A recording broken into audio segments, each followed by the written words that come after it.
Hi everyone.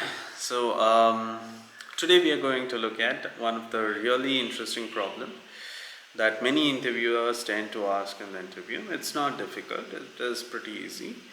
The brutal force approach is really easy, but when it comes to coming up with the optimal solution, that is where things gets a little interesting. Let's look at what that problem is. Okay, so this is called the two-sum problem.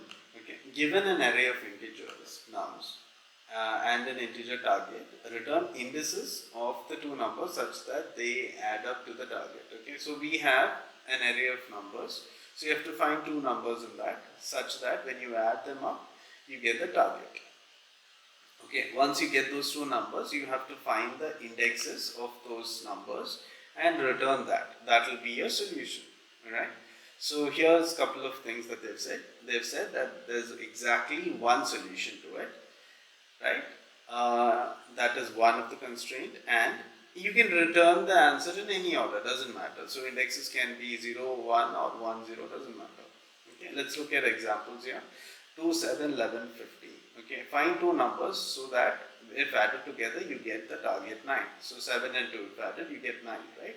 Indexes are 0 and 1. 0 corresponding to 2, 1 corresponding to 7. So you are returning 0, 1, 1. Next example 3, 2, 4. 2 and 4 if added you get 6. Indexes are 1 and 2. Answer is 1 and 2. Correct? Similarly, the last example, we've just got two numbers and they've said exactly one solution. So ideally, when you add these two up, you should get the target. 3 and 3, you get 6. So 0 and 1 is the answer. Okay? Right. Now let's look at the brutal force approach. So the brutal force approach is, let's say we take 2. Okay. Now when you take 2, pick 2 and you have to compare it with all the other numbers following 2. Okay. And you have to see if you add 7 and 2 if you get the target, 11 and 2 if you get the target, 15 and 2 if you get the target. If you don't, then pick another number, 7. And again you do the same process. Compare it with all the numbers following 7. Do not go before it, because when you looked at 2, you already had a pair, 2 and 7. So 2 plus 7 and 7 plus 2 is the same thing. Right? So you pick 7 and find all the numbers following it and compare it. And you add and see if you're getting the target. Okay, now take 11, compare it with 15, see if you're getting the target. That's the last. Okay, so this is the brutal force approach, and we'll look at how we can write it down in code. Okay, here on top here you can see you have an option to select what language you want. I prefer JavaScript, so I'll choose that. You can follow any other language as such. No issues there. Okay, so let's go ahead and write our first loop, and let I equal to your variable I will start from 0 till the length of the array. Okay, I0, I is going to be less than length of the array is what array is coming in nums, right? Target and nums. Nums dot length will give you the length of the array. And I plus plus, that will increment I after each. So this first loop is for picking numbers. I told you, right? 2. You will take 2 and then you compare with all the other numbers. Now you have to compare it with all the other numbers. For that, we need another loop. Okay. So to do that comparison, you need a variable j which starts from, since I is this, it should start from I plus 1. Correct? Should be following I plus 1. Then j is less than, again, the total length, and j plus plus. Yeah. Now, what do we have to see? We have to see if those two numbers, if the numbers falling in these two indexes are adding up to the target, right? The minute it adds up, what do? We return it. Nums of I plus nums of j, right? If this is equal to the target, strictly equal. So what does strictly equal means? 3 equal to meaning you will see the value plus the type. both has to be the same. Okay. Then you will return I comma j, both the indexes. Right? That's it. This is the brutal force approach. Let's see if we are getting the answer. Run the code. And perfect, we are getting the answer. Okay. So this is fine. You will get the answer. Only problem is the time complexity for this is pretty large. What is the time complexity? Any guesses? Yeah, for I equal to 0 to I less than some number. So n, let's say n. It's going till the length of this element in the array. And for each of that, you are again iterating through almost the same size. So n is this. N is the time complexity here. And we can say n is the time complexity here as well. Right? So you have approximate time complexity for this whole thing. Worst case scenario is n square. Right? Now let's take a look at how to solve this problem in the most optimal approach. We looked at the brutal approach and we got the solution. Now let's find a way of solving it where the time complexity can be brought down to n, and that's a really good thing. Okay, let's get on to it. Right, so when you see this example 2, 7, 11 and 15, let me take that example here. Okay. And the target, instead of 9, let's have it as 18. Okay, the target is 18. Now let's consider 2. Okay, so the idea is for every number in the array that we pick, you have to find a partner number. And by partner number, what I meant is the number that is required to give you 18. Right? So what number, if added to 2, will you get 18? That's a partner number. So how do you find that number? You do target minus the number that you have picked. 18 minus 2. Correct? So that is going to be a partner number. So you are going to save this number. For each of those, you are going to save the partner number for each of the pick number. So 18 minus 2, let's save it as 16. 16 is the partner number for 2. Now, let's pick the second number, which is 7. For 7, the equivalent partner number would be 11. 18 minus 7, you get 11. Okay. Now you have saved this. Now, the third iteration, you are going to pick 11. Okay, the minute you reach 11, you know that you have 11 already. Right, you've saved 11 for 7. Right, you have mapped 11 as a partner number for 7. So you know 11 is already there. That means you know that you already have seen 7 before. And that's it. You don't even have to go to the next one. You got the number there, you can exit. Okay, that is a concept we will look at. That is a idea here. Okay, so for each number you have to find the partner number, and the minute you see that you've reached, you have seen a partner number later on, like for example 2, the partner number is 16, for 7 the partner number is 11. So the third number, the minute the iteration reaches 11, you have seen 11 before, because that was a partner number of 7, that is saved somewhere. That moment you will end the iteration and you get the answer as 7 and 11. Right? The indexes for 7 and 11 will be the answer.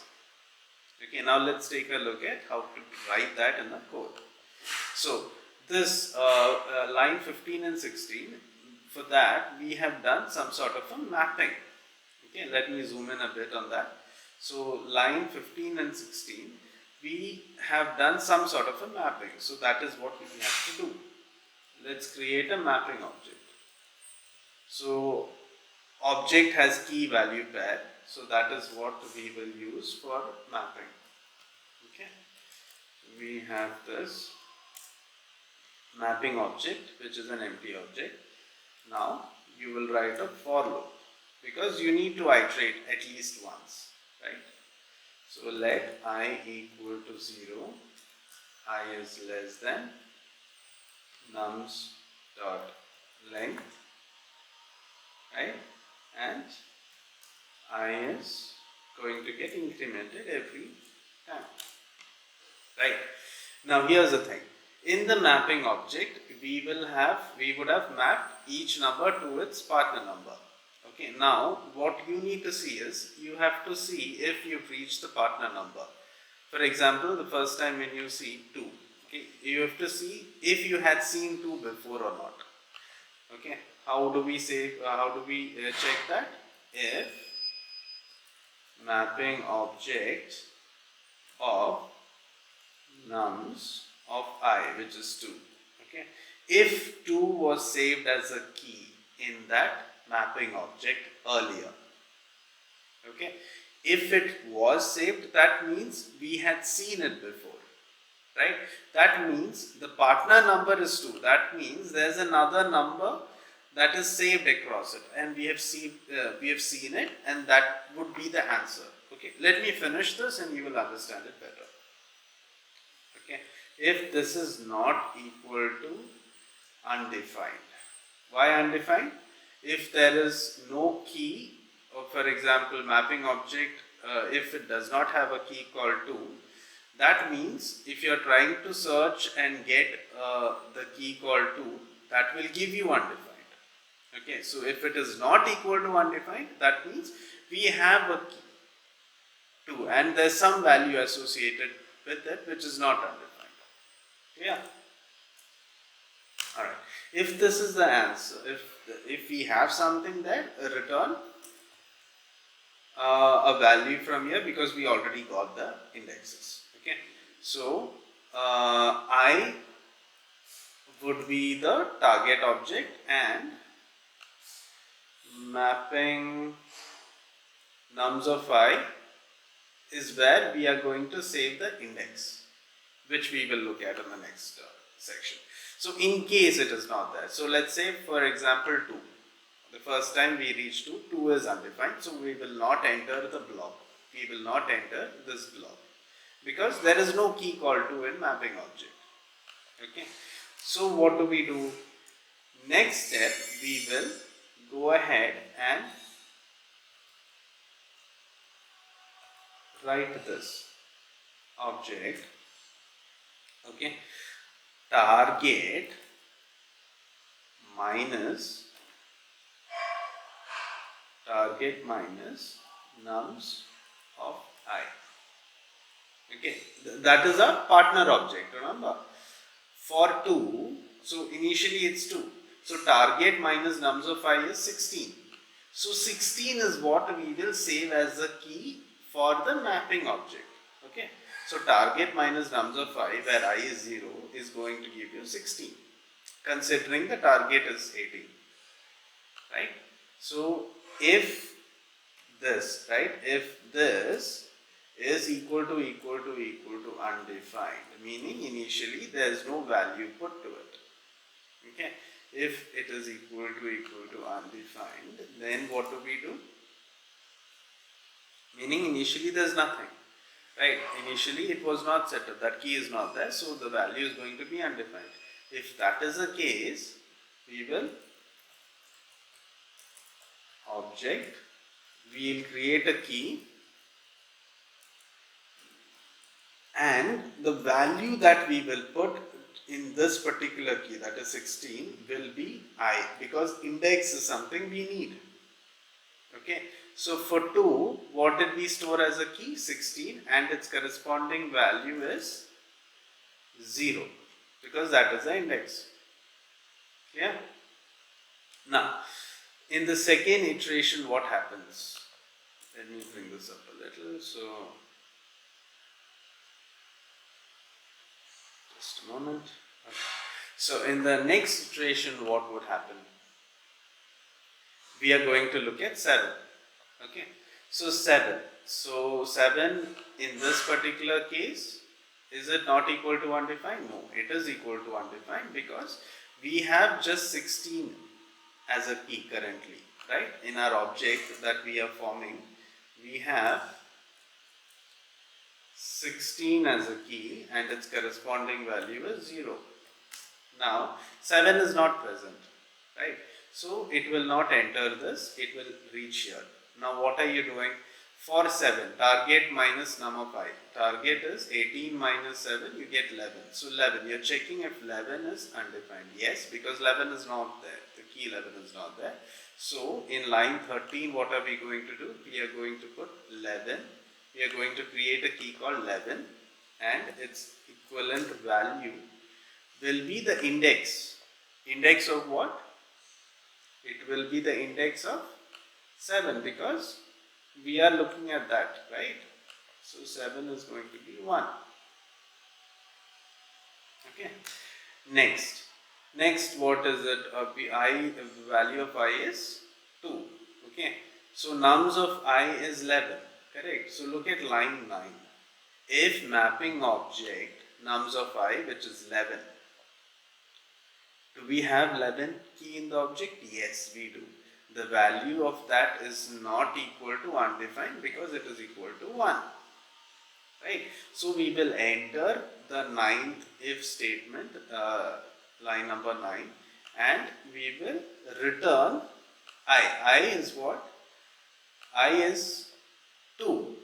Correct? And mapping object nums of I will be what? What is the value of 11? 1. Because we wanted the index of the partner. So 1 and 2 is the answer that we will return. And that is it.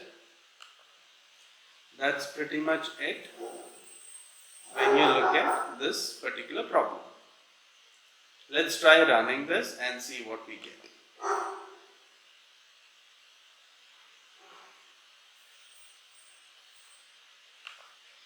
Okay, target minus nums of I is undefined. Num of I is, okay, it is nums, correct? So that's a typo from my side. So let me go ahead and make that as nums. And yes, now let me run this. Am I getting the answer? 1001 does not matter, it's the same, it is accepted. Now let me go and submit this code and see what I get here.